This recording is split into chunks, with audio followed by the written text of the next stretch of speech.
Salut Sophie. Salut Florian. Et bonjour à tous, bonjour à toutes et bienvenue dans ce nouvel épisode du Courrier de la Sterne. Comme chaque semaine, on se retrouve pour parler de nos découvertes ornithologiques lors des 7 derniers jours.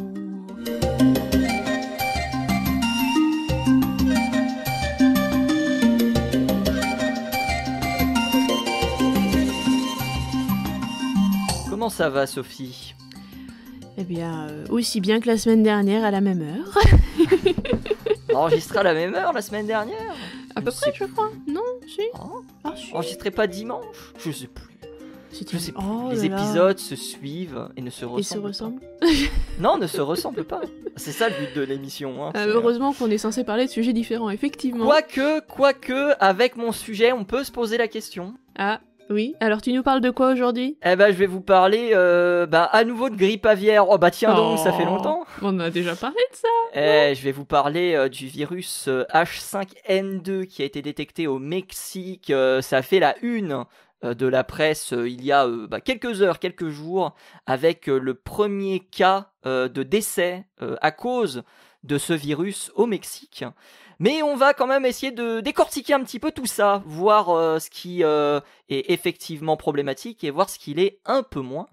Donc voilà, on va s'appuyer notamment sur les documents de l'Organisation de la Santé mondiale de la santé pour pouvoir parler de tout ça. Et toi, tu vas parler d'un oiseau disparu, donc. Et oui, on va parler d'une espèce de moa. Mais vu que ton sujet il a fait la une, est-ce que tu voudrais pas commencer ? Je vais commencer effectivement donc avec un témoignage du 23 mai 2024. C'est le Mexico International Health Regulation et plus précisément le National Focal Point. Donc en gros tout ce qui va être communiqué important qui vont être sortis, qui a signalé un cas d'infection à la grippe aviaire au H5N2 qui a été détecté chez un résident qui vit dans l'état de Mexico. Il était âgé de 59 ans.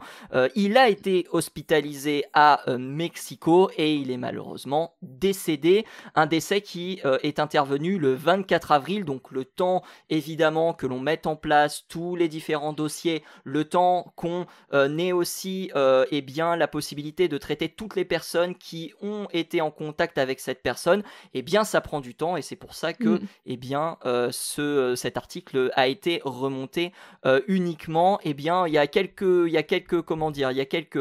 jours, hein, le 5 juin 2024 pour être précis, on enregistre le 7. Donc voilà, c'est pour ça aussi que ça prend un petit peu de temps et c'est une information bien sûr qui a fait la une des journaux parce que oui, cette personne est malheureusement décédée. Qu'est-ce qui s'est passé pour cette personne ?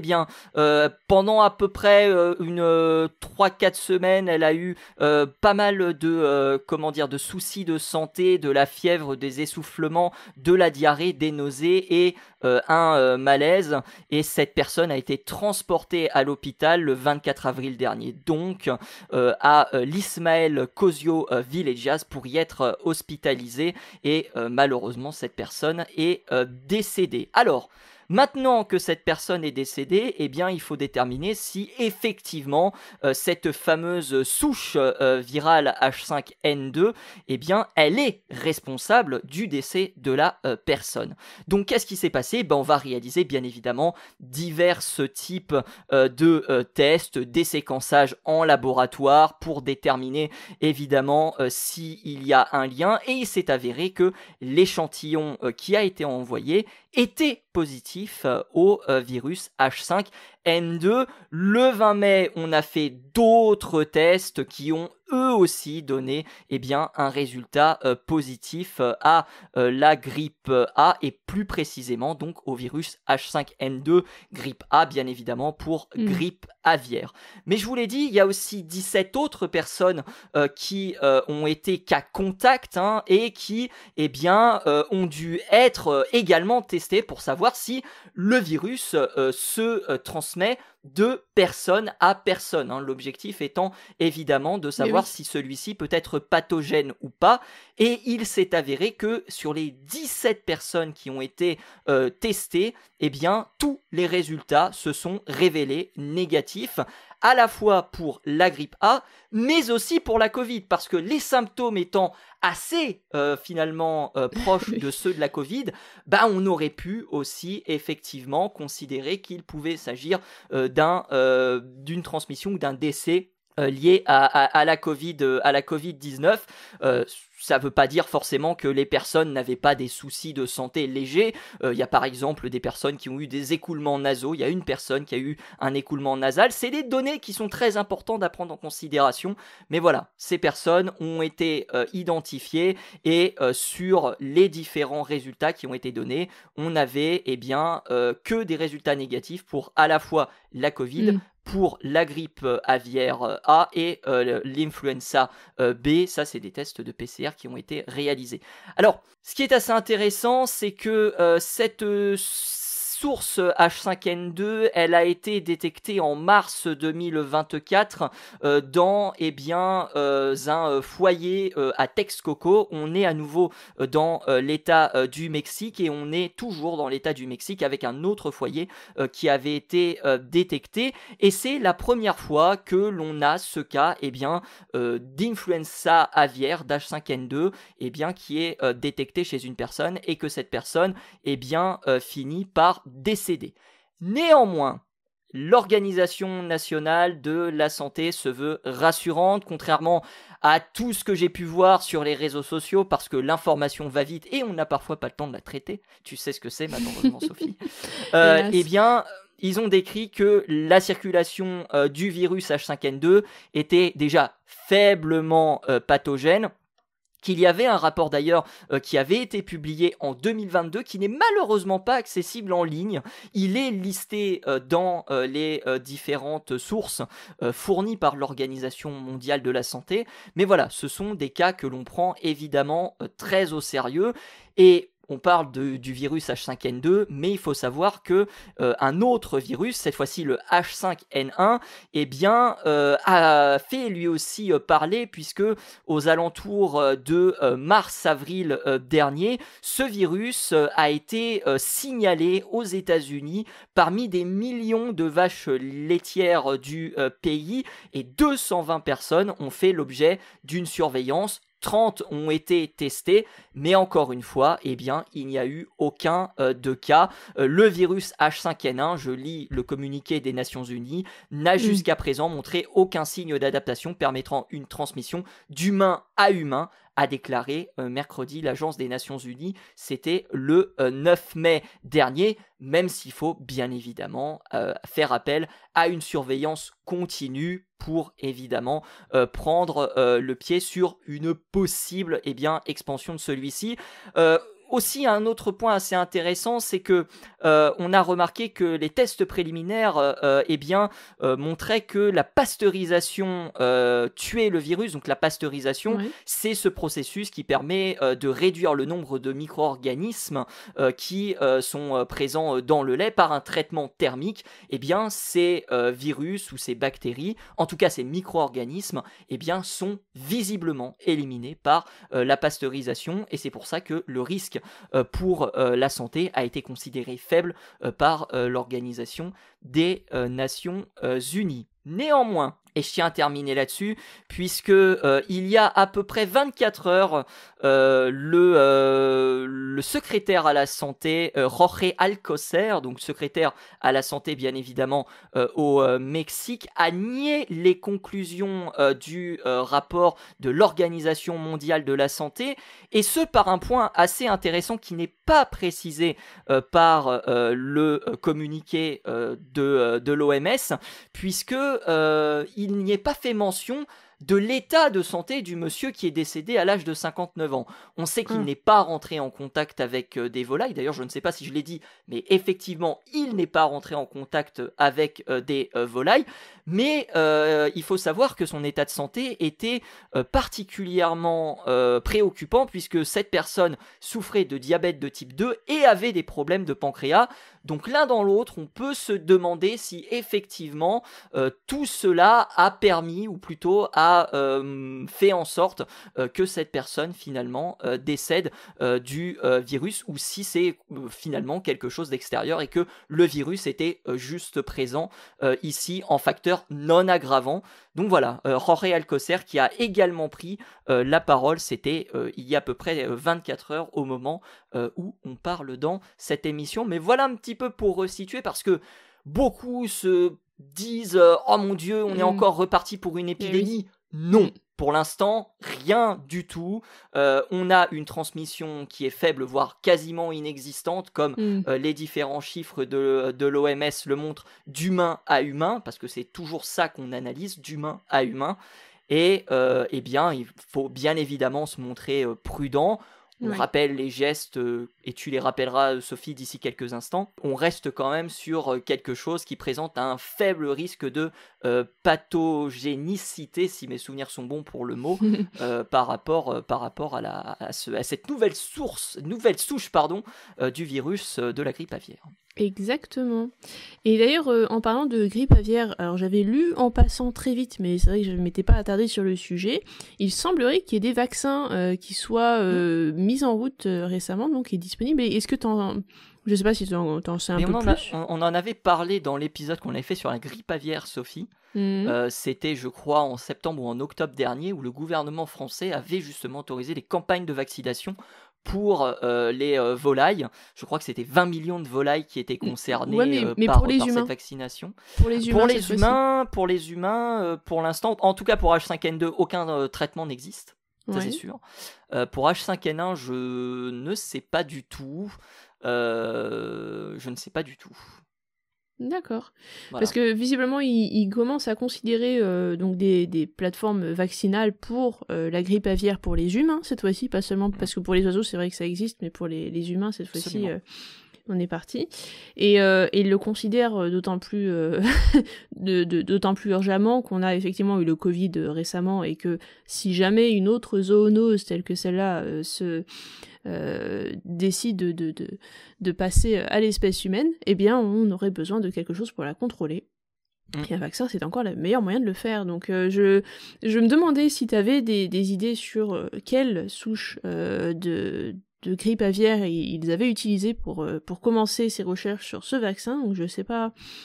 Il me semblait que c'était le H5N1, mais j'étais plus totalement sûre. Je pense que c'est le H5N1, puisqu'il y a beaucoup de cas de décès. Alors c'est très sporadique, mais on a parfois des cas de dizaines, voire de centaines de personnes qui meurent. Je crois que c'est en 2019 où on avait eu une centaine ou une 200 de décès qui avaient été répertoriés en Chine, si mes souvenirs sont bons, à cause justement de cette grippe aviaire. Et puis il y avait la grippe A aussi, alors je ne sais plus dans quelle année c'était, en 2008-2009, qui pareil avait pris le gouvernement, on va dire, à commander 94 millions de vaccins. Je ne sais pas si vous en rappelez, à l'époque de cette commande de vaccins, c'était sous la présidence de Nicolas Sarkozy. C'était peut-être Rachida Dati qui avait pris cette décision, ou une autre personne.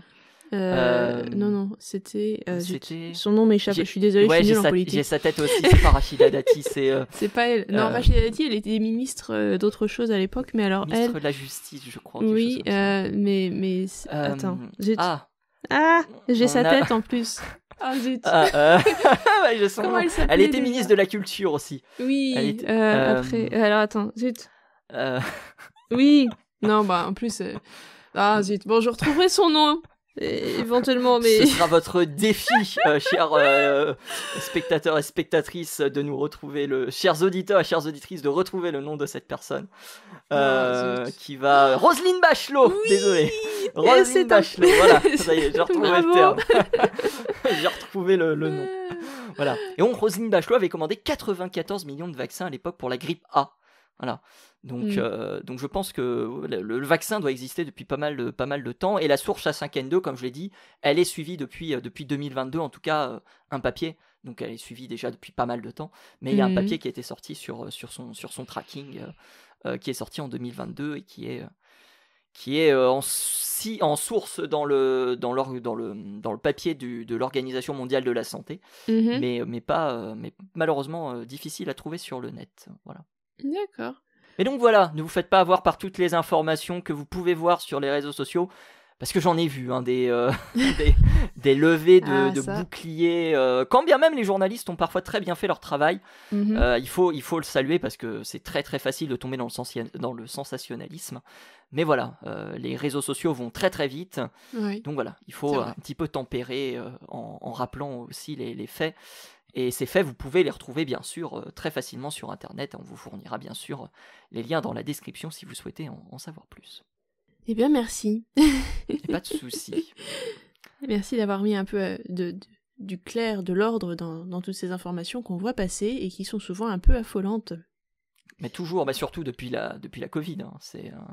Oui. Depuis la Covid, le moindre décès suspect de bactéries ou de virus fait craindre une escalade. Donc oui, il faut savoir tempérer là-dessus. Et puis, Sophie, on rappelle les gestes simples. Si jamais vous trouvez un oiseau, si tu veux bien évidemment les redonner pour tous les auditeurs et toutes les auditrices. Oui, alors dans le cas d'un cadavre d'oiseau évidemment, ou d'un oiseau vivant, parce que les deux.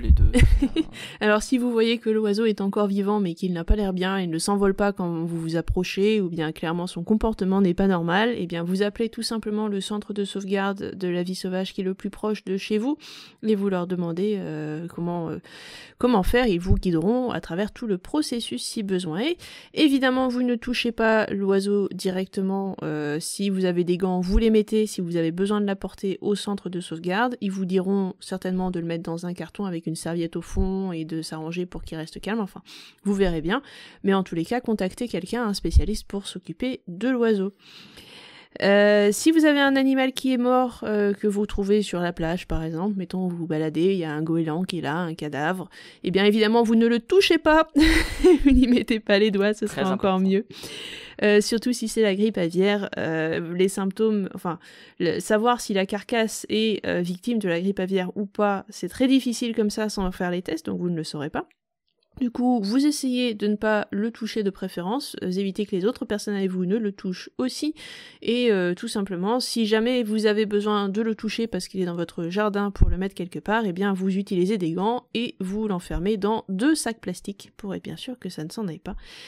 Et voilà.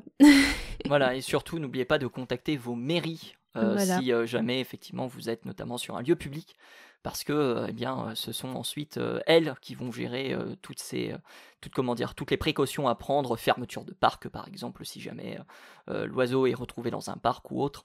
Je sais, c'est des conseils qu'on rabâche souvent dans le courrier de la Sterne, mais c'est très important, il faut les suivre, parce que sinon, ça peut mener à quelques complications, et il faut éviter ce genre de complications. Exactement, merci de les rappeler. Merci à toi.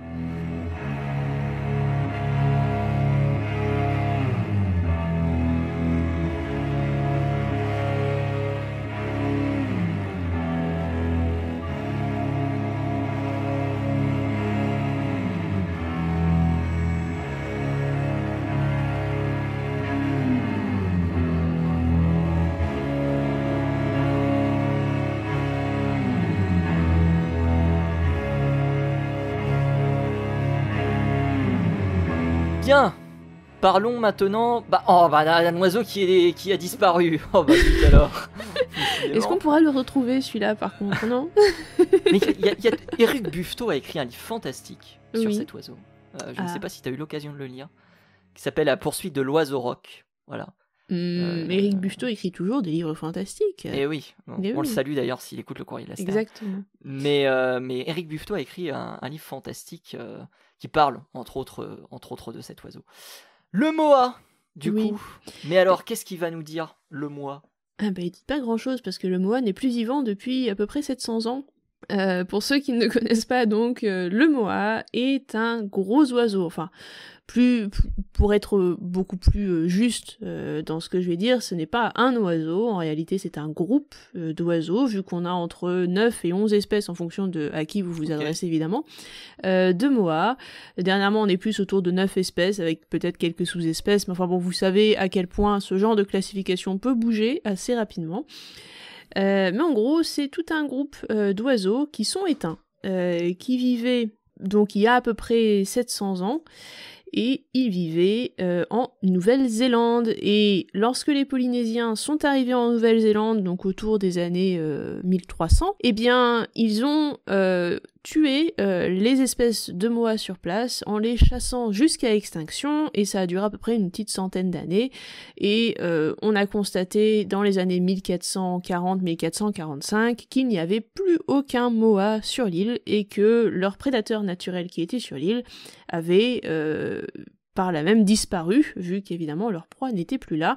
Les prédateurs qui contenaient notamment le fameux aigle de Haast, l'aigle le plus grand jamais découvert sur Terre, avec une envergure assez incroyable et surtout un poids supérieur à celui de la harpie féroce que vous connaissez aujourd'hui, qui habite en forêt amazonienne. Très bel oiseau, la harpie féroce. Très très bel oiseau. Donc si vous connaissez un Mais petit belliqueux. peu... Oui, bon après, voilà, hein. Après il faut savoir que la harpie s'attaque quand même à des singes, mine de rien, c'est un gros bestiau. Hein. Pour vous donner une petite idée, lorsque les ornithologues doivent aller inspecter les nids de harpies, ils mettent des armures médiévales. Voilà.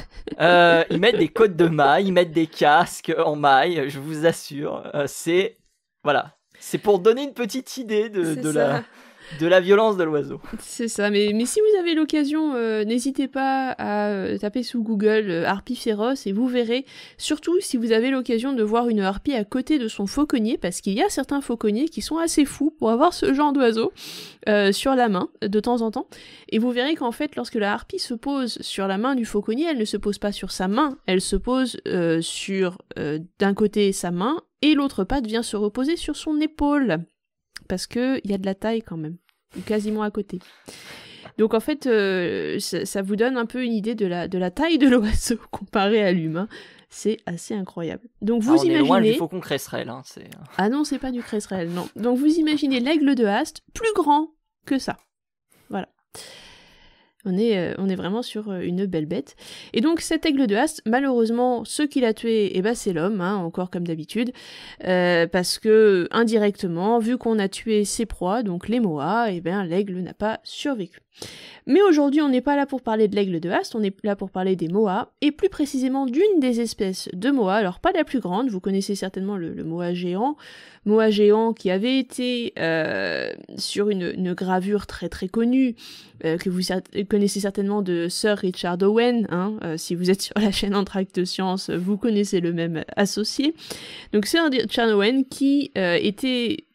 Alors, je crois que c'est une photographie, il me semble, qui a été prise avec un squelette de moa, de Dinornis pour être exact, sur le genre de l'animal, hein, parce qu'il y a plusieurs genres de moa. Et donc, vous voyez l'animal qui est beaucoup plus grand que Sir Richard Owen et qui le dépasse d'un bon mètre au moins au niveau de la tête. Voilà. Donc, c'est des animaux qui peuvent être quand même assez gros, les moas. Ce sont de très gros oiseaux qui ne volaient pas et qui ressemblaient un petit peu à des gros émeus, un peu plus carrés, un peu plus massifs. Ouais. Voilà, avec des plumes plus ou moins similaires, et ils n'avaient pas de bras. Voilà. Rien du tout, même pas des bras vestigiaux, rien du tout. Il n'y a pas une petite main ou un truc comme ça, il n'y a rien du tout. Donc c'est vraiment sur un peu une espèce de gros kiwi aussi, si vous voyez l'animal. Sauf que tout le monde a tendance à penser donc que ces oiseaux, ce sont des gros oiseaux, très très gros, mais en fait dans le groupe, il n'y avait pas seulement que des gros oiseaux, il y avait aussi des petits, et celui dont on va parler aujourd'hui, c'est un tout petit moa, la plus petite espèce de moa qu'on ait jamais retrouvée, qui était plus ou moins de la taille d'une dinde. Voilà. Ok. Donc il y avait une grosse différence morphologique entre les plus petits membres du groupe et les plus grands membres du groupe des moas qui eux étaient carrément gigantesques. Hein. Donc la plus petite espèce de moa, alors il n'y a pas vraiment de nom français pour lui, en anglais il s'appelle le bush moa, donc le moa des buissons en quelque sorte. Ouais. Voilà. Si on veut. Le petit moa. Voilà, le petit moa, donc Anomalopteryx didiformis, hein, pour son petit nom, qui est donc un petit animal de la taille d'une grosse poule ou d'une dinde, si vous préférez, éteint donc aujourd'hui, mais qui, très récemment, par une équipe de chercheurs qui s'intéressent aux Moa, a vu son génome séquencé. Et pas juste séquencé un petit peu en se disant on va juste séquencer des petits morceaux du génome et puis ça va être marrant pour arriver peut-être à le classer avec les autres Moa et voir qui est plus proche de qui, parce que c'est des choses qu'on fait régulièrement. Là non, ils ont décidé de prendre tout le génome et de séquencer tout le génome de l'animal, un peu comme on a pu le faire pour Néandertal ou pour le mammouth laineux, que vous connaissez certainement. Donc là, on a pris le génome de ce Moa, on a tout séquencé, et grâce à ça, ils ont réussi à sortir quelques petites bricoles intéressantes qui finalement sont visibles grâce aux gènes trouvés dans ce génome, et notamment, ils ont pu se rendre compte qu'en fait, ce Moa, tout comme n'importe quel autre animal, était capable d'avoir plus ou moins les mêmes cônes et bâtonnets qu'un oiseau actuel, et qui pouvait aussi voir dans l'ultraviolet, par exemple, ou alors qu'ils avaient aussi un très bon odorat, et un très bon sens du goût, et qui pouvaient même avoir le goût pour certains aliments, vous savez, le fameux goût un peu bizarre qu'on trouve umami, voilà, qu'on trouve notamment dans les plats japonais. Et ben ils avaient des récepteurs à l'umami dans la bouche. Il n'est pas l'uyuni, c'est un salar en Bolivie, ça n'a rien à voir. Non, pas l'uyuni, umami. Voilà. Donc, alors, c'est, comment dire, c'est un peu une des premières études, c'est pour ça que j'en parle aujourd'hui, qui est, alors c'est pas la première, mais en tout cas pour les oiseaux, ça fait quand même office de précurseur en quelque sorte dans ce groupe-là, pour arriver à séquencer le génome d'un animal éteint et à nous dire exactement comment il voyait le monde et comment il goûtait le monde autour de lui, donc comment étaient ses sens. Et c'est quelque chose qu'on a du mal à se représenter souvent quand on parle d'un animal éteint, parce que on sait plus ou moins à quoi il ressemblait, surtout dans le cas des Moas, grâce au squelette qu'on a retrouvé, donc on sait voilà quelle taille il avait, quelle forme générale il pouvait avoir, et puis en plus pour les Moas, ils sont pas éteints depuis si longtemps, ça fait 700 ans à peu près qu'ils sont partis, mais on a encore des momies de ces animaux, donc on a des plumes, on a ce genre de choses, on a même le contenu stomacal de certains de ces animaux, donc on sait plus ou moins ce qu'ils mangeaient. D'ailleurs, ils avalaient des pierres un peu comme les poules pour arriver à broyer. Okay. Ah oui, il y avait ce qu'on appelle des gastrolytes, donc qui sont des pierres que les animaux avalent pour essayer de broyer la nourriture qu'ils vont ingérer. Donc on connaît leur régime alimentaire, on sait exactement on sait plus ou moins comment est-ce qu'ils mangeaient, on sait quelles étaient leurs habitudes du coup, mais on connaît pas forcément beaucoup de choses sur leur biologie, sur leur sens, sur comment ils voyaient le monde, et ça, étudier le génome et arriver à trouver ces gènes qui vont coder pour, par exemple, des récepteurs sur la langue, ou bien des cônes ou des bâtonnets, pour savoir exactement comment ils voyaient le monde, et c'est quelque chose qui est finalement assez récent, assez nouveau, et qui permet vraiment, alors je dirais pas de se mettre dans la peau de l'animal, mais au moins de comprendre un petit peu quelles étaient ses habitudes, et comment il vivait vraiment au jour le jour. Et ça, c'est quand même assez incroyable quand on essaie de reconstituer des environnements passés, parce que ça nous offre beaucoup de connaissances sur cet animal. Donc c'est juste un début. Grâce à ce séquençage d'ADN, on peut faire beaucoup plus. Il y a beaucoup de choses qu'on peut faire, et d'ailleurs les chercheurs dans leur étude l'ont laissé assez ouverte sur la fin, on vous mettra le lien en description, évidemment, vous pourrez aller lire tout ça. Ils l'ont laissé assez ouverte tout simplement parce qu'ils ont envie de continuer ce travail sur cet ADN qu'ils ont pu récupérer, et leur but c'est de continuer à analyser les gènes dans ce génome pour savoir pourquoi ils codent, et si peut-être ils peuvent trouver d'autres caractéristiques intéressantes qui peut-être plus tard pourront être appliquées à d'autres squelettes ou d'autres oiseaux fossiles ou momifiés qui ont disparu aujourd'hui et qu'on a peut-être envie de mieux connaître. Voilà. Ça me rappelle une étude qui était sur le dodo. On avait parlé du dodo dans un précédent épisode. Et oui. Qui avait mis en relation le cycle de reproduction du dodo et la saison des cyclones. Qui était particulièrement intéressant. C'était dans un... Je sais plus si c'était dans un Science et Vie que j'avais lu ça ou si c'était dans Espèce. Je ne sais plus du tout. Mais en tout cas, c'était super intéressant et c'est assez comment dire, remarquable. Parmi les choses que les chercheurs espèrent trouver en perspective avec le séquençage de ce génome, est-ce qu'il y a déjà des pistes qui sont avancées ?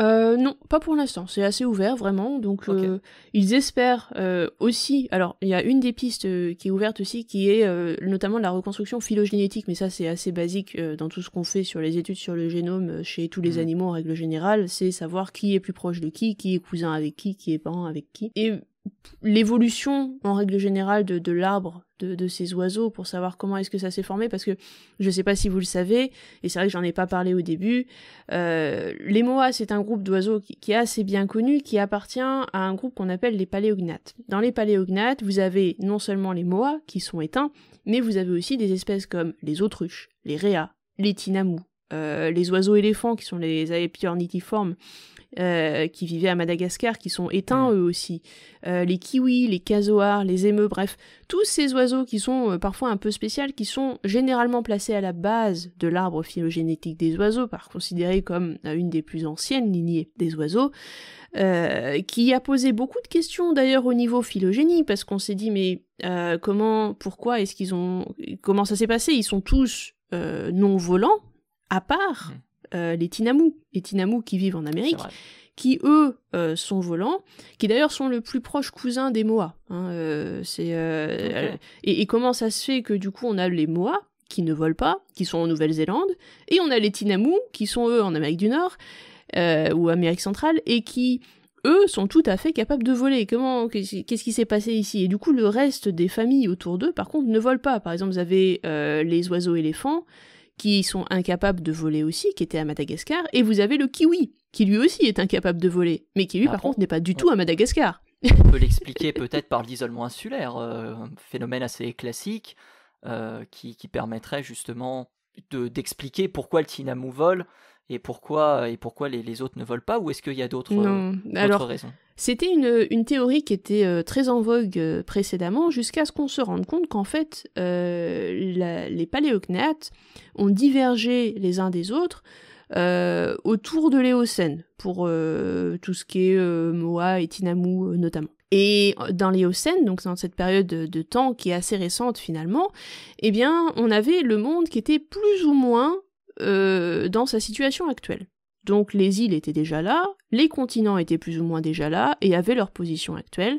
Et donc en fait, les oiseaux qui étaient déjà situés sur des îles, de toute façon, il était difficile pour une espèce non volante de soudainement se retrouver sur une île, alors si elle n'y était pas auparavant. Donc en fait, normalement, si jamais effectivement c'était la séparation d'un bout de continent avec un autre, créant une île comme ça, qui aurait donc changé, qui aurait permis de faire une spéciation entre deux espèces non volantes, ça se serait passé bien avant. Alors, pas à cette époque-là. Or, les analyses génétiques nous disent justement que ces espèces sont beaucoup plus récentes que ça, et donc n'ont pas pu se séparer à cause des îles qui se seraient formées au fur et à mesure de la formation des continents tels qu'on les connaît actuellement.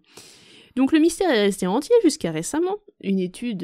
alors, il y a plusieurs études sur le sujet. La dernière en date, je crois, date de 2020, sur de l'ADN mitochondrial cette fois. Et ces études montrent qu'en fait, vu que les oiseaux se sont séparés assez récemment, il s'agit pas d'une spéciation due à la dérive des continents, il s'agit d'une spéciation qui a été faite à partir d'un ancêtre commun qui, lui, était volant et qui s'est répandu plus ou moins à travers le globe. Et ensuite, tous ces animaux ont perdu de manière secondaire la capacité de voler. Voilà. Donc, c'est en fait une perte du caractère volant sur toutes ces branches de l'arbre, à part sur la branche des tinamous. Fou ça. Voilà. Incroyable. Donc c'est vrai que c'est marrant. L'Éocène, pour resituer, on est entre 55 et quoi, 30 millions d'années, quelque chose comme ça. Oui, c'est ça. Pour l'Éocène. C'est ça. Pour resituer un petit peu le contexte. Voilà. Donc c'est assez récent finalement. Enfin, dans l'histoire de la Terre, j'ai envie de dire, c'est assez récent. C'est assez récent dans l'histoire de la Terre. Voilà. Pour nous, c'est vrai que ça fait un peu loin. 10 millions d'années après la disparition des dinosaures, entre guillemets, même si, les dinosaures n'ont pas disparu, mais voilà, vous avez compris. Oui, des dinosaures non aviens. Je voulais dire. Voilà. Exactement. Donc voilà, donc ça c'est effectivement une question très intéressante, comment est-ce que tout ça s'est placé là. C'est amusant, mais voilà. Donc ces oiseaux-là sont très très intéressants, et donc il y a plein d'études qui sont faites sur ces oiseaux, et cette dernière étude en date était très intéressante, donc pour avoir comment est-ce que cet oiseau finalement voyait son environnement, se placer dans cet écosystème, bref, quelles étaient ses habitudes. Il y a plein de choses à déduire de cet animal, parce qu'en plus on a des oiseaux, par exemple comme le kiwi, qui sont intéressants parce qu'ils sont nocturnes, mais pour les moas, on savait pas si c'était nocturne, si c'était diurne, enfin on a que les squelettes, on a les momies certes pour certains, mais on n'a pas vraiment leurs habitudes. Or, quand vous étudiez l'œil, et notamment les récepteurs de l'œil, on pouvait savoir si l'animal est plus nocturne ou diurne en fonction des couleurs qu'il va voir, par exemple. Absolument. Et si vous étudiez son sens du goût ou de l'odorat, vous allez pouvoir savoir s'il utilise effectivement son odorat ou son goût pour certaines choses, que ce soit pour chasser par exemple, ou bien pour manger certaines choses peut-être, qui sait. Donc voilà, c'est intéressant d'avoir ce genre de perspective sur. Et oui, on est capable de tout ça. Rendez-vous compte, c'est fou, hein. Ça, c'est incroyable, moi je trouve. Donc voilà, une petite étude sympathique, voilà, pour changer un peu de sujet. Changer un petit peu de la grippe et tout ça. Voilà, quelque chose d'un peu plus léger. Et mea culpa, ce n'est pas sur les Moas, qui est le livre d'Éric Buffetot. Tu parlais de Madagascar tout à l'heure. Oui, c'est sur les oiseaux éléphants. C'est sur les oiseaux éléphants, et aussi tout ce qui dérive en termes de mythes et de légendes autour des oiseaux éléphants, notamment Simurgh, voilà, que vous connaissez de la mythologie perse. Voilà. Bon, c'est pareil. Intéressez-vous à ce livre, il est vraiment très cool. En plus, il coûte pas très cher par rapport à d'autres livres ornithologiques. Ceci n'est pas un placement de produit, je le précise. Vous apprendrez des tas de trucs sur l'oiseau éléphant, notamment la taille de leurs œufs, qui était quand même assez incroyable. Impressionnant. Voilà. Faudrait que je le relise, tiens. Faudrait que je le relise. Justement, je vais aller le relire, donc on va mettre un terme à l'émission. Merci beaucoup Sophie de nous avoir parlé du Moa. Est-ce que tu veux rajouter quelque chose ? Eh bien non, ce sera tout pour moi. Eh bien, parfait. Dans ce cas, je prends en charge la fin de l'émission en te remerciant. Oui, j'ai galéré. En disant qu'on te retrouve sur Twitter, qu'on te retrouve sur Instagram. Oui, on est sur Instagram désormais. C'est Sophie qui s'occupe de tout ça. Vous pouvez aller la remercier directement sur le Twitter du Courrier de la Sterne ou sur son Twitter personnel, le Plumeux, comme sur Twitter. Vous retrouvez le podcast, bien évidemment, sur toutes les plateformes de streaming, Spotify, Deezer, Apple Podcasts, etc., etc., etc. Vous nous retrouvez aussi sur YouTube, et vous nous retrouvez bien évidemment la semaine prochaine pour parler d'oiseaux. Salut à tous et salut à toutes. À plus.